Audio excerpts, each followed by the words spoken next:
Bonjour à tous, j'espère que vous allez bien. Aujourd'hui, on se retrouve pour une nouvelle vidéo, à nouveau Over the Results, consacrée au Greatest Royal Rumble Ever, comme il disait ça. Bref, un show pas exceptionnel, j'ai pas beaucoup aimé. Alors certes, il y a des bons matchs, on va dire la moitié des matchs sont bons, il n'y a pas de très bons matchs. Je trouve que le manque d'enthousiasme du public fait baisser la plupart des notes, de pas beaucoup, mais vous savez que j'aime bien noter aussi l'ambiance que le public peut donner parce que ben, ça rajoute de la hype quand on regarde le match. Donc là, franchement, je trouve que le public arabe, oh, soporifique à souhait, purée. Je veux dire, Elias a la peine à avoir un peu de pop, Rousseff, mais un petit peu, je crois que c'est le seul qu'on peut vraiment retenir. Même durant le match Cena Triple H, c'était pas franchement ouf. Randy Orton dans le Royal Rumble est un des mecs qui a eu le plus de pop, mais je veux dire, putain, qu'est-ce que c'était chiant. Moi, personnellement, je me suis fait chier la plupart du temps. J'ai noté les matchs un petit peu différemment. Je vais quand même le compter dans le classement parce que même si c'est pas un pay-per-view, je vais le compter comme tel. Mais je vais noter un peu différemment parce que je me suis fait chier. Je suis quand même resté un peu objectif. Par exemple, le Cena Triple H, je l'ai pas trouvé exceptionnel. Je vous dis maintenant, j'ai donné un 8 sur 10 parce que je trouve que ben, il y a un petit côté objectif, mais un petit côté subjectif. Mais je trouve que Cena Triple H, ça faisait 8 ans que c'était plus arrivé. Et voilà, ça m'a fait plaisir. Donc il y a le côté subjectif qui revient souvent. Je sais que si j'avais noté de façon totalement objective, j'aurais mis en tout cas pas un 8, je pense que j'aurais mis 6,5 ou 7. Mais voilà, sachez que j'ai plus fait parler mes émotions sur le moment. Je tourne cette vidéo 24 heures plus tard. Et je dois dire que j'ai quand même été passablement déçu, même si la plupart des matchs restent bons, on se fait quand même chier.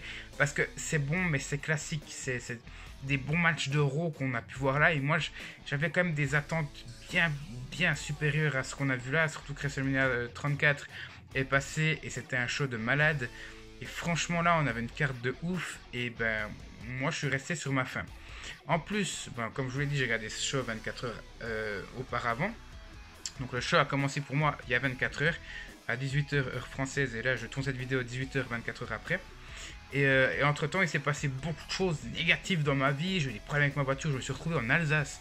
Alors je raconte ma vie, mais j'ai vraiment envie de prendre mon temps dans cette vidéo pour vous montrer quand même que si je suis pas simplement de mauvaise humeur, si je suis négatif, ce qui arrive très rarement, c'est aussi parce que ces dernières 24 heures n'ont pas été très cool. Donc on sort d'un show qui est pas tété. Ensuite, je vais pour les 1 an de mon couple avec ma copine à la montagne des singes et puis à la volerie des aigles qui est juste un petit peu plus bas. Et tout se passe bien. Et au moment où on rentre, la voiture pose problème.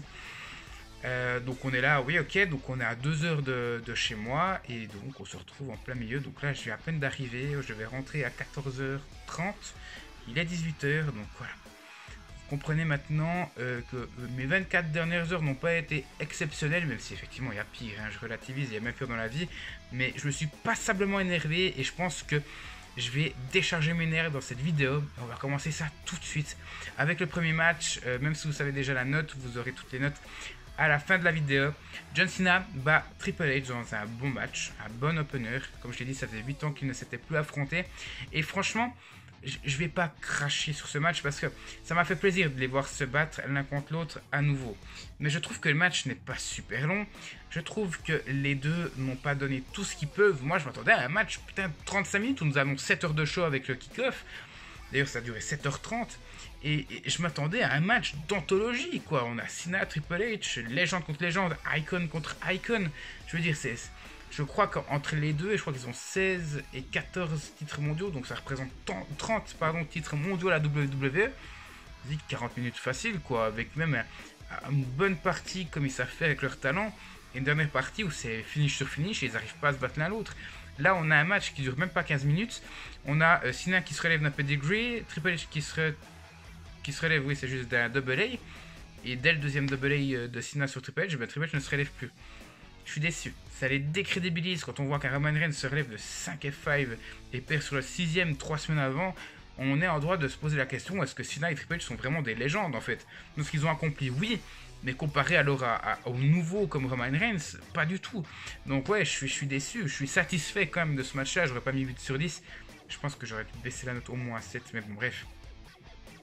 avec le recul.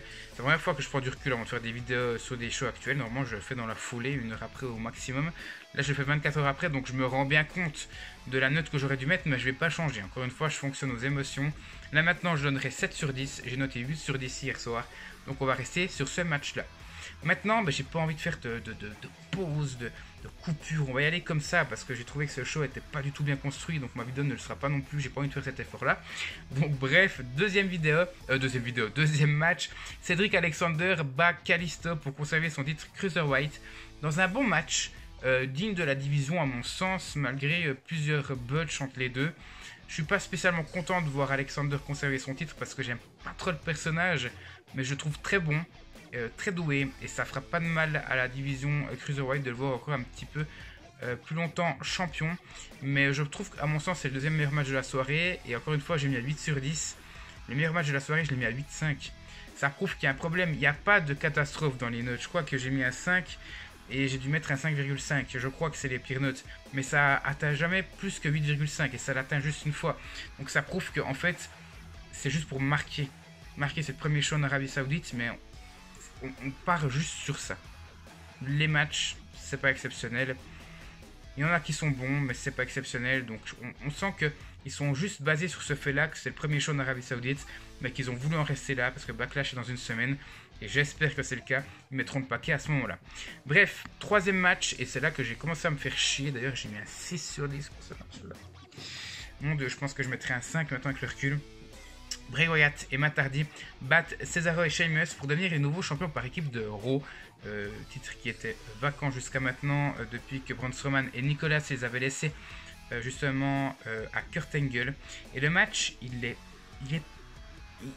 bizarre en fait. Il est bien dominé par The Bar, mais sans plus en fait. Je sais pas, il manque quelque chose, on va dire. Je vais pas juste m'éterniser plus sur ce match-là parce que pour moi, je me suis fait chier. Je le dis, je me suis fait chier de A à Z. Au bout d'un moment, j'étais même en train de regarder quelque chose d'autre parce que ça m'emmerdait. Je disais, mais qu'est-ce que je fous dans ce match-là? Heureusement que c'était à 18 h et que je me suis pas levé entre un dimanche et un lundi pour regarder une dope pareille, quoi. Donc, qu'est-ce qu'on va retenir?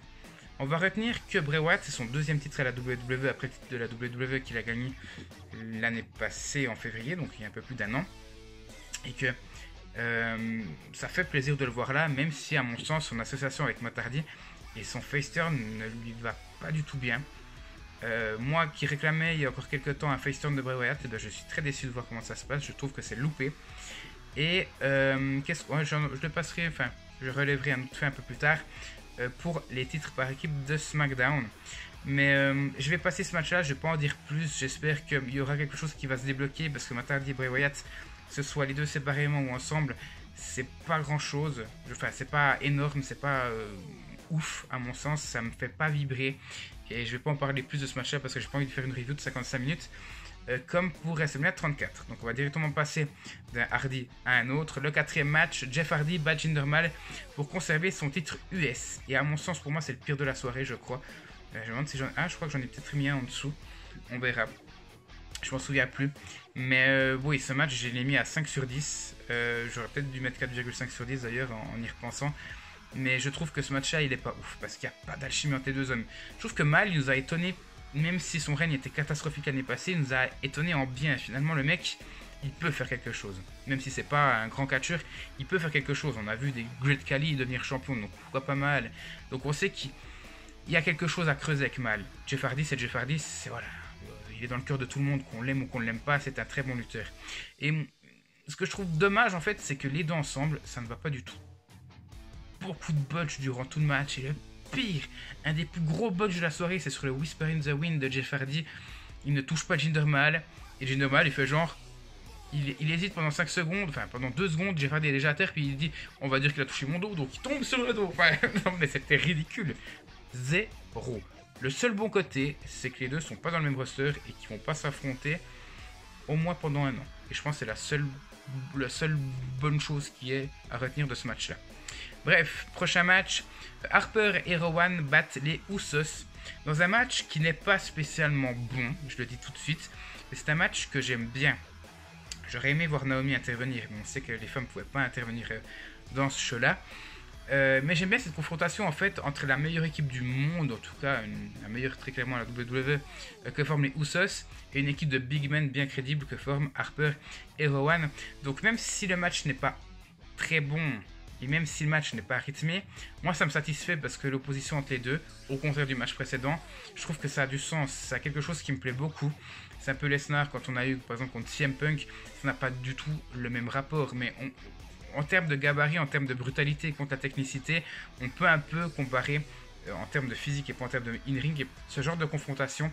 Et je trouve que moi ça me plaît, je trouve que c'est intéressant. Donc voilà, pour moi le prochain palier à franchir avec ces deux équipes, parce que j'ai envie que les Usos soient encore une fois challenger au titre, parce qu'après leur règne, je trouve que c'est juste normal qu'ils aient encore une chance. Ce serait des opposés en fait, dans une stipulation bien badass. Une sorte de steel cage, un Hell in a Cell entre les deux, quelque chose qui fasse vraiment très très brutal et où ils pourraient vraiment exprimer tout leur talent à travers leur prise habituelle et à travers des objets comme des chaises ou une cage justement. Donc j'espère voir une bonne stipulation à ces deux équipes prochainement pour Backlash ou peut-être un petit peu plus tard. Maintenant, le petit point que je voulais aborder, c'est que tous les membres de la Wyatt Family sont champions sauf Braun Strowman. Actuellement, vu que Harper et Rowan sont champions par équipe de SmackDown et que Bray Wyatt est champion par équipe de Raw avec Matt Hardy. Et on peut dire que durant le mois d'avril, et c'est un fait intéressant, tous les anciens membres de la Wyatt Family, donc on enlève Daniel Bryan, ont été au moins une fois champions par équipe. Je trouve que c'est bien, c'est pour eux. Enfin, je veux dire, avant ça, on avait Bray Wyatt qui a eu un règne de champion de la WWE très très fade l'année passée, et Luke Harper qui avait eu un règne de champion intercontinental qui m'avait bien plu, même si c'était très très court, et on exclut le règne misérable qu'avait eu Harper et Rowan à NXT parce que c'était juste catastrophique. Donc ça fait plaisir de voir un peu ces gars-là champions, en espérant que le règne soit bien crédible. Bref, maintenant on arrive au match le meilleur à mon sens, c'est Seth Rollins qui bat Finn Balor, Samoa Joe et le Miz pour conserver son titre intercontinental dans un bon ladder match. Vraiment, ils sont tous excellents. À mon sens, c'est encore une fois, vous voyez, c'est un bon ladder match. Mais je trouve que ce ladder match ne donne pas le meilleur à mon sens. Et c'est ça qui me déçoit. C'est qu'on a 4 magnifiques lutteurs, le match est bon, mais en fait, ils se sont contentés presque du minimum comparé à leur talent. Ils auraient pu aller bien plus loin et atteindre le 10 sur 10, je pense, très très facilement. Donc il y a quand même, je suis satisfait, mais il y a quand même une part d'amertume. Vous voyez, j'ai vu ça, je suis un petit peu sur ma faim parce que j'ai pas été excité durant tout le match. J'étais pas avec des yeux comme ça à dire waouh, incroyable, un spot, comme on a l'habitude de voir. Donc je suis un petit peu déçu et j'ai préféré justement le match triple menace entre Miz, Rollins et Balor à WrestleMania 34, alors que c'était un match simple et qu'il n'y avait pas de jeu. Ça montre quand même qu'il y a un petit problème. Maintenant, au niveau des lutteurs, il y en a un que j'ai trouvé un petit peu en dessous. Je trouve que Joe a apporté de la brutalité, donc c'est très bien, et que Balor et Rollins ont apporté le spectacle. C'est ce qu'on attendait d'eux. Là, je pense que vous avez compris, le lutteur que je trouve un peu en dessous, c'est le Miz. Je trouve d'ailleurs qu'il aurait pu en faire plus. Il a été passablement absent, à mon sens. On a vu une petite entente avec Rollins au bout d'un moment. Mais ouais, je suis déçu du Miz. Voilà, juste dire comme ça. Et d'ailleurs, il lui reste juste une chance de devenir champion intercontinental et d'égaler le record de Jericho avec 9 règnes de champion intercontinental. Et de dépasser le record du nombre de jours cumulés en étant champion intercontinental. Il reste une chance, c'est la semaine prochaine à Backlash contre Seth Rollins. Et d'ailleurs, ce sera la dernière fois parce que sinon, Rollins sera du côté de Raw et Miz du côté de SmackDown. Donc c'est le dernier moment. Et j'espère donc qu'on aura au moins un bon match. Donc la review arrivera dans une semaine pour vous. Et puis concernant ce match-là, je vous l'ai dit, donc 8,5 sur 10. Je trouve que le finish avec Rollins c'est magnifique. On a Balor qui est sur le point de décrocher la ceinture. Et Rollins vient depuis l'extérieur, prend appui sur les cordes, atterrit sur l'échelle et vole la ceinture de... C'est magistral, c'est du Rollins. Je l'imagine encore à WrestleMania 31 en train de courir et d'arriver et voler le titre. C'est pareil mais d'une autre manière là. C'est magnifique. J'adore Rollins, je l'aime, c'est un truc de malade. Donc ouais, ce finish m'a vraiment beaucoup plu. Maintenant, on va continuer avec, j'allais faire une pause, mais on a dit qu'on ne faisait pas de pause, avec le match pour le titre de la WWE. Donc, pas de vainqueur entre Styles et Nakamura. Donc, AJ Styles conserve son titre de la WWE. Et là où ça me déçoit, c'est pourquoi on a eu un bon match. Et le match se termine sur un double décompte extérieur. C'est dommage parce que pour moi, le match, il est plaisant. Je vais pas dire qu'il est très bon parce qu'il est plaisant. J'ai bien accroché à ce match-là, encore une fois un peu moins que celui de WrestleMania, mais j'aime beaucoup. Pourquoi? Parce que en fait, ce qui m'a un peu maintenu dans ce match-là, ce qui m'a fait rester attentif à ce match-là, ou concentré, c'est Nakamura, parce que je trouve qu'il s'adapte très bien au heel, non seulement dans son caractère, dans son gimmick, on l'a vu ces dernières semaines, mais aussi dans sa façon de lutter. On va le voir plusieurs fois revenir à l'extérieur du ring, on va le voir plusieurs fois utiliser des coups bas, par exemple de nouveau un low blow sur Styles pendant que l'arbitre avait le dos tourné. Donc ouais, il m'a maintenu vraiment dans le match, Nakamura, et Styles m'a maintenu vraiment dans le truc par rapport à son catch. Donc pour moi, vraiment le heel turn de Nakamura, il est réussi sur tous les points, et j'espère qu'il aura le titre à Backlash, parce que je pense que ça va pas se terminer comme ça. Peut-être que je crois que Corbin va être ajouté au match. Je crois qu'il y avait eu des rumeurs comme quoi ce serait un match triple menace. Mais bref, tout ça pour dire que j'aimerais voir cette fois-ci Nakamura champion de la WWE. Je retourne pas ma veste. Hein. C'est juste que la WWE a enfin compris qu'il a des problèmes niveau in-ring à mon sens. Et qu'en le mettant heel, ça les cache un peu. Et je trouve que avoir un titre comme ça maintenant et avec un gimmick aussi crédible et aussi kiffant à voir, ça mérite d'avoir un titre de la WWE et ça va lui permettre de progresser là où il a des lacunes. Donc pour moi, je trouve que Backlash, ce sera le meilleur des moments. Donc plein de points positifs, mais le point négatif, putain, le double des comptes à l'extérieur, quoi. Sérieux, vous allez me dire, ça souligne l'intensité de la rivalité, donc c'est crédible, oui. Mais putain, ça n'a pas lieu d'être ici, quoi. C'est un match pour le titre de la WWE. Pas des comptes à l'extérieur, quoi. C'est relou, c'est vraiment relou. Ça fait baisser la note du match, mais vous le verrez à la fin de la vidéo. Et là, on continue avec les points négatifs. Je suis désolé, je fais pas de faute, je vais très très vite. Hein. Bientôt 20 minutes. Mais on arrive avec, je pense, l'un des pires matchs, encore une fois, de la soirée. L'Undertaker qui bat Rousseff dans un casquette match. J'accroche vraiment pas à ce match. Alors déjà, les casquettes match, je me fais déjà relativement chier d'habitude, mais alors là... Oh, c'est indigeste. Waouh. Non, c'est totalement indigeste. Vraiment, j'ai pas accroché. Le fait qu'Aiden English intervienne dans le match, ça aurait pu rythmer, mais non, je suis désolé. Pour moi, Taker, stop, il aurait dû s'arrêter à WrestleMania. Ils n'avaient pas besoin de lui. Niveau Star Power, on avait quelque chose. Là, pour le show, on n'avait pas besoin de Taker. Je trouve qu'il devrait s'arrêter là. Maintenant, c'est terminé.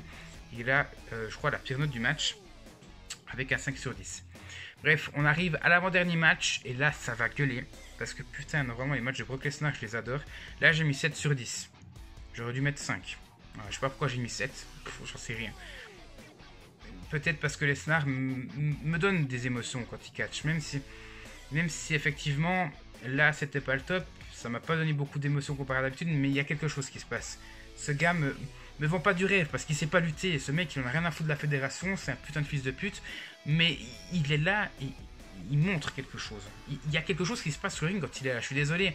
Même s'il ne sait pas lutter, il y a quelque chose. Il y a du pétage de gueule. Il y a souvent du sang. Il y a souvent de la destruction.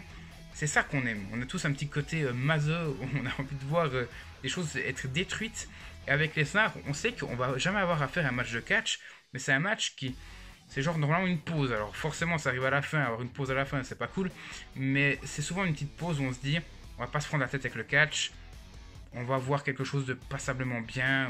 Enfin, passablement différent plutôt. Qui ne ressemble pas d'habitude à du catch, mais qui va nous faire kiffer quand même. Donc là, c'est un petit peu le cas, mais ça a été moins fort. Pourquoi ?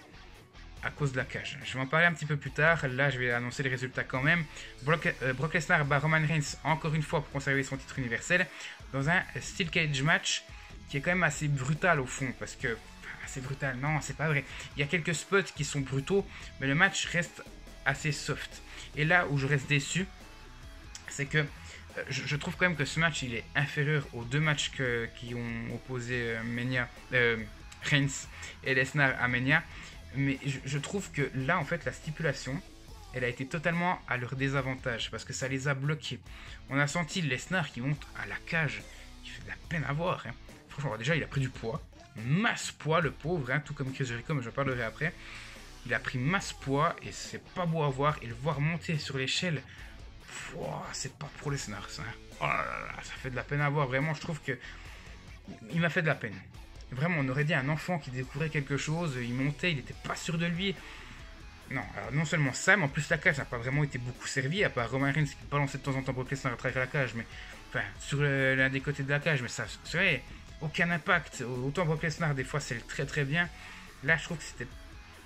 Lesnar et Reigns sont censés être des gars qui ressentent pas forcément la douleur, donc la cage elle sert à rien quoi. À part les maintenir puis les bloquer pour faire d'autres choses, ils peuvent pas aller à l'extérieur sans. Ouais, ils peuvent pas aller à l'extérieur, ils peuvent pas prendre des objets.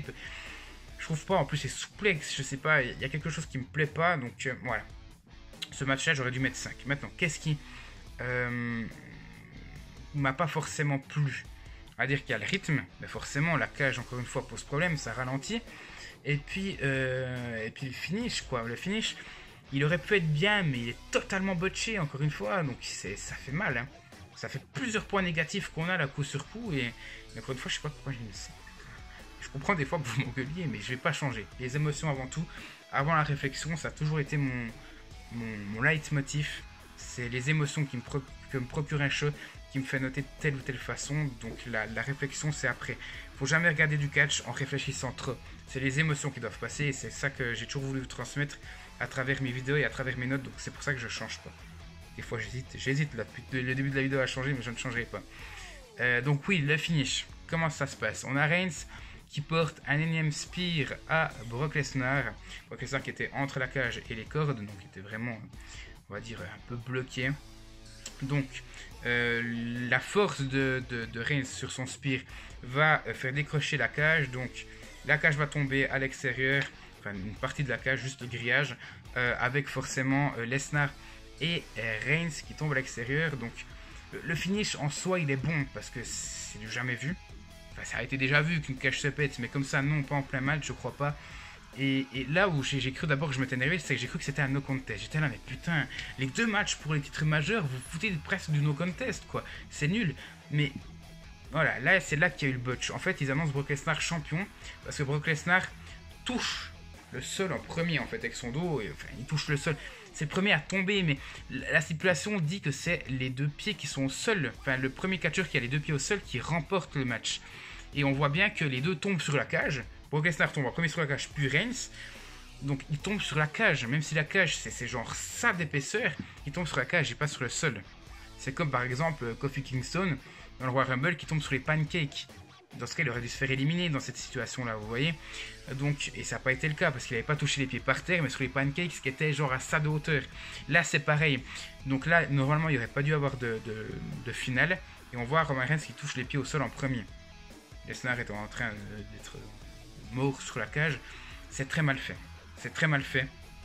Donc ils ont réussi à dire, oui, Lesnar est tombé en premier, donc il est champion. Mais en fait, c'est Reigns qui aurait dû avoir le titre, vu que c'est le premier à avoir posé les pieds par terre. Donc je pense qu'ils vont jouer pour vous ce soir à Raw. Et d'ailleurs, putain, est-ce que Reigns va encore avoir une chance? S'ils en jouent là-dessus, je pense que oui. Mais c'est chiant. Hein. C'est vraiment chiant de voir Lesnar Reigns. Je pense qu'au bout d'un moment, il faut passer à autre chose. Donc là où il y a eu des bonnes choses, c'est qu'il n'y a pas eu 6F5. Il y a quand même eu 4 spears de Reigns. In-ring, c'est un peu indigeste aussi. Hein. 4 spears de Reigns. On a eu que des Superman Punch, on a eu des souplex et on n'a pas eu grand chose d'autre. D'ailleurs, je ne sais même pas le temps du match, mais je crois que ça dépasse pas les 12 minutes. Donc, ouais, je suis assez déçu. Et j'ai mis 7 sur 10, je sais pas pourquoi, mais on va laisser 7 sur 10. Et on va passer au dernier match, le Royal Rumble à 50, le plus grand Royal Rumble de l'histoire. Donc, c'est déjà un premier record, vu que le dernier, enfin le seul qui a dépassé 30, c'est celui de 2011, avec la victoire d'Alberto Del Rio dans le Royal Rumble à 40. Là, on a un Royal Rumble à 50. Et franchement, je trouve très mitigé. Enfin, je suis très mitigé, je trouve qu'il est très coup-ci bien, coup-ça. Enfin, il est coup-ci, coup-ça, quoi. Tantôt bien, tantôt pas bien. Donc, voilà. Je vais en parler maintenant. Donc, déjà, Braun Strowman remporte ce Royal Rumble match en entrant 41ème et remporte le titre. Alors, je vais en parler à la fin. J'espère que je n'oublierai pas. Donc, dans les informations, on a Daniel Bryan et Dolph Ziggler qui ont commencé le match en numéro 1 et numéro 2. On a des retours, donc Hornswoggle, Mark Henry, The Great Khali et Rey Mysterio. Je pense qu'aucun fera son retour vraiment parce que The Great Khali va faire juste un retour d'une fois. Mark Henry, c'est un Hall of Famer, donc je pense que c'était juste comme ça pour un dernier match. Et peut-être Rey Mysterio et Hornswoggle, mais on verra par la suite. Ensuite, on a eu des débuts, enfin des apparitions de lutteurs de NXT. Je pense pas que ça marque leur début dans le main roster. Donc on a eu Roderick Strong des Undisputed Era. On a eu Dan Mata que je ne connaissais pas. On a eu Baba Tunde que je ne connaissais pas non plus.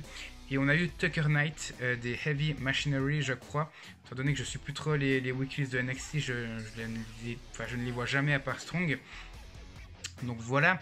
On a eu aussi, alors Hiroshi Suki, je crois, un sumo, donc je crois pas qu'il était de NXT.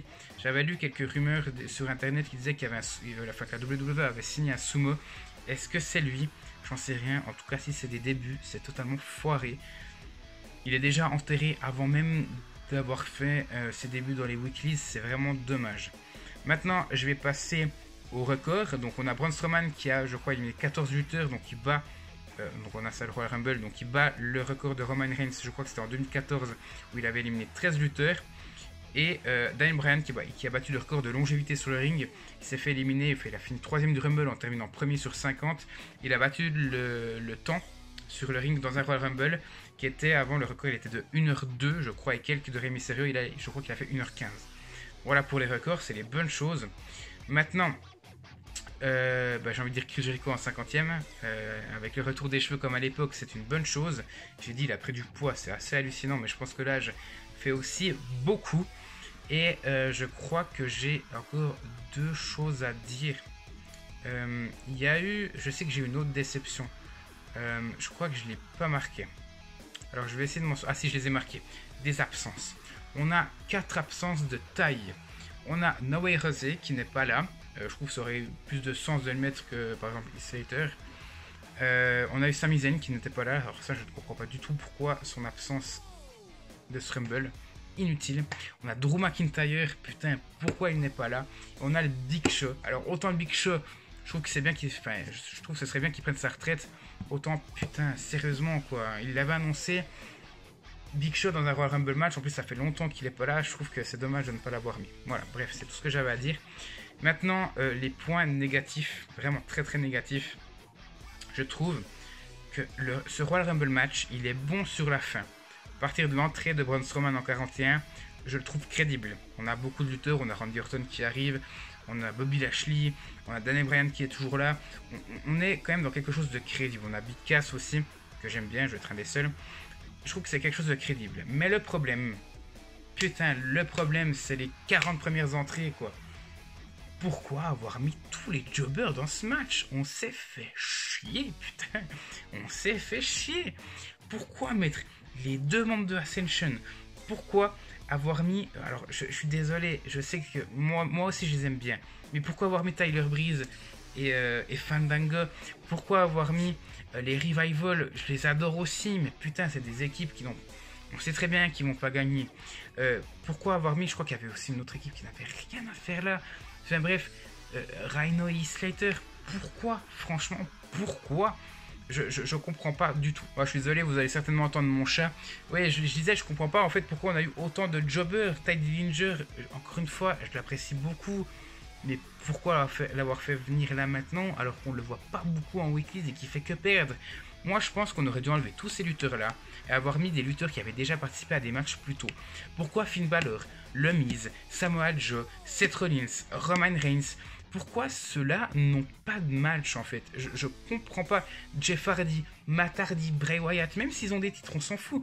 Cesaro, Sheamus, vous imaginez le match, John Cena, Triple H, vous imaginez le match de dingue que ça aurait été si on enlève tous les jobbers et qu'on met tous ces lutteurs-là.